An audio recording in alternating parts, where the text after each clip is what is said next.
Yes, sir. We're back at it. Back at it. I want to welcome you guys to another edition of Gen Sports Corner. Welcome back for another edition. We're back at it for Monday, May 6th, 2024. And we're here to talk boxing, man. We've talked basketball and football, but we're here to talk boxing. Big weekend, two big fights, Canelo Alvarez and Jaime Munguia. And then Naoya Inuoe fighting Luis Nery. And then obviously the whole situation going on with Ryan Garcia. But before I get into it, make sure you like and subscribe to the YouTube channel, genmusic856.com. I'm going to be dropping videos for a lot of the stuff coming up. And I'm always, on there with the latest and greatest. So make sure you subscribe to the channel. Click the notification bell so you know every time I'm covering the next hot topic. And let's start off with the fight between Canelo Alvarez and Jaime Munguia this weekend, this Saturday, Cinco de Mayo weekend. I didn't cover this fight because I was pretty confident of the outcome. Look, you have Jaime Munguia, a very good boxer.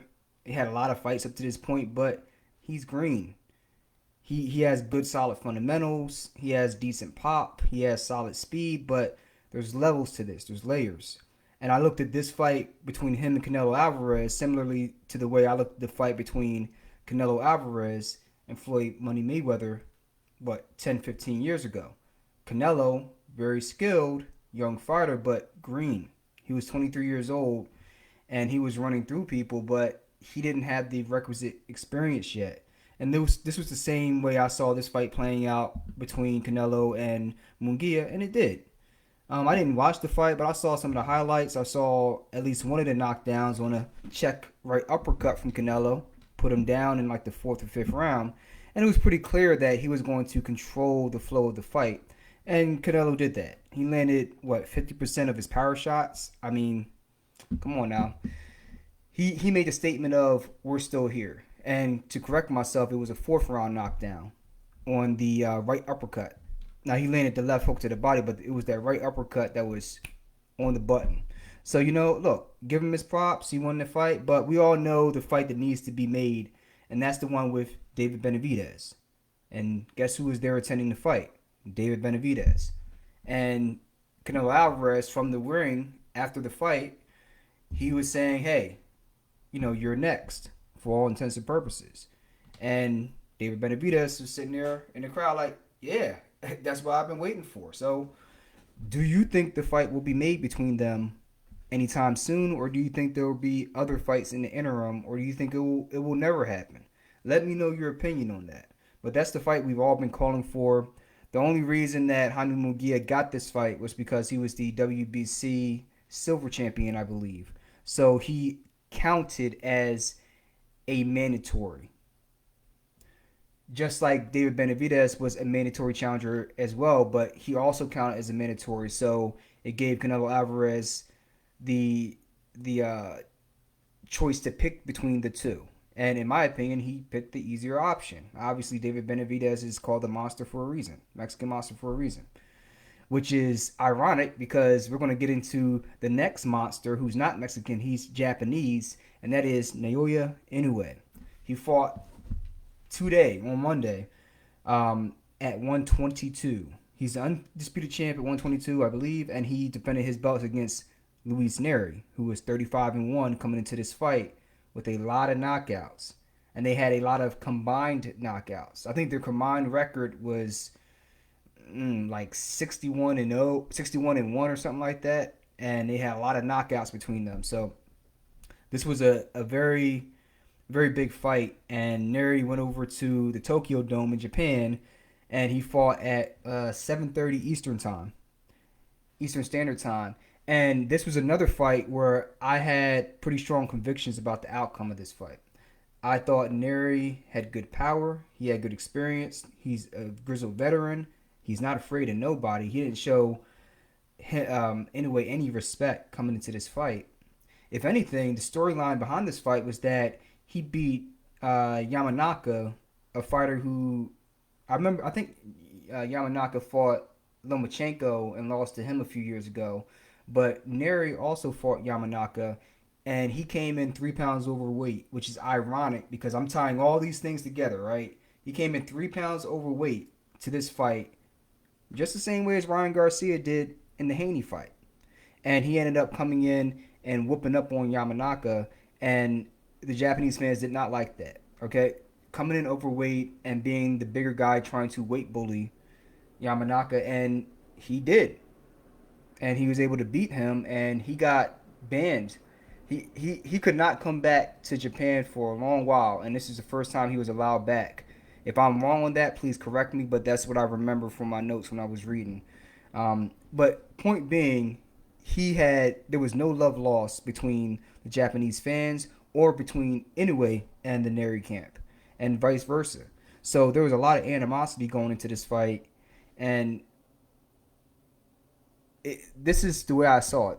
Inoue, very sharp, great timing, some of the best timing I've seen. We can call him an all-time fighter in terms of timing and punch placement. And though Nery, if he hits you, he can really rock you. I just saw the speed, and the speed disparity was going to be too great for Nery to overcome, as well as the footwork. He can't match up footwork wise with Inoue. So, and his timing isn't better than Inoue's. He has good timing. So you can try to compare those two things, but if you don't have a great advantage in timing, then all of a sudden, if your opponent is faster and has better footwork, you have a puncher's chance. But if you don't land a big one, it's pretty much going to be a wrap. It's going to be a matter of time before that other fighter walks you down and sends you into the shadow realm. And that's exactly what Inoue was able to do. However, there was a caveat to that. First round, I'm sitting in bed, I'm kind of typing up stuff for my work and whatnot, and I'm looking at the fight on my computer, and at some point in the first round, I think Inoue gets overconfident, goes in, he reaches, and guess what? Nery taught him in that moment. Caught him with, I believe it might have been a left hook, and he caught Inoue, and Inoue was throwing a right hook, I believe, and Nery connected with a left hook, and Inoue like spun around and just got knocked to the ground. It was cartoonish, actually. I was pretty shocked. I was like, ooh, the monster got clipped. How's he going to handle this? Because the one thing you couldn't do against a guy like Nery was get hit with something you had no business getting hit with. Not only did he get up, he was composed. He was able to get on his bicycle, survive the rest of the round without taking much of any punishment. Even when Nery tried to cut the ring off on him, he wasn't able to do it, which to me was the story of the fight, because if you couldn't catch him, if you couldn't cut off the ring when you got his attention with the knockdown, how the hell were you going to do it if you didn't knock him out in that first round? And he didn't. So round two, Inoue came back, knocked him down. He jumped in and he reached with a punch, and he was open, and Inoue caught him with that check left hook. The left hook has just been the punch of the month. I don't know why, it just has. Or punch of the last 30 days. Caught him with that check left hook, dropped him. Wasn't a knockdown that hurt him. It was, he got caught off balance and he got put on his butt. Got back up and was able to survive that round. And then from round 3 onward, or I would say the round of N2 onward, you started to see Inoue find a home for that straight right, for the jab, and then the straight right. And then in round 3, 4, and 5, it just got progressively worse and worse with each continuing round for Nery, until he got knocked down in the 5th round trying to work Inoue on the inside on the ropes, and he caught a left uppercut almost reminiscent of the one that Terrence Crawford caught Earl Spence with. Caught him with a left uppercut, boom, nice and short, dropped him. And then the next round, he got him up out of there, walked him down, he walked him down, got him to the ropes, and hit him with a punch that wasn't even that hard. But I think the cumulative effect from taking the punishment over the past 4 rounds, it showed his head right there, and he caught him with a real short, crisp right hand. Nothing extremely special, but it sent him flying back into the ropes. And I think everybody watching the fight was like, yo, this is over. And then you saw the referee come in like that.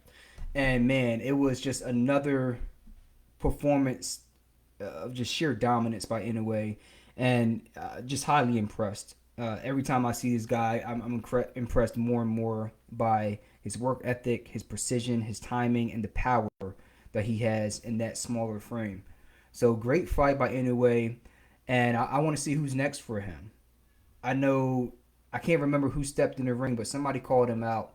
I'll probably put it in the description somewhere, but he got called out by another guy that's looking for those belts. So maybe that's the next one. Do they fight in Tokyo or is it somewhere else? We will see on the next episode of Dragon Ball Z. But great performance by Inoue, especially getting up after that knockdown. So let me know what you guys think of that fight. If you saw it, you witnessed greatness. If you didn't see it, check the highlights out.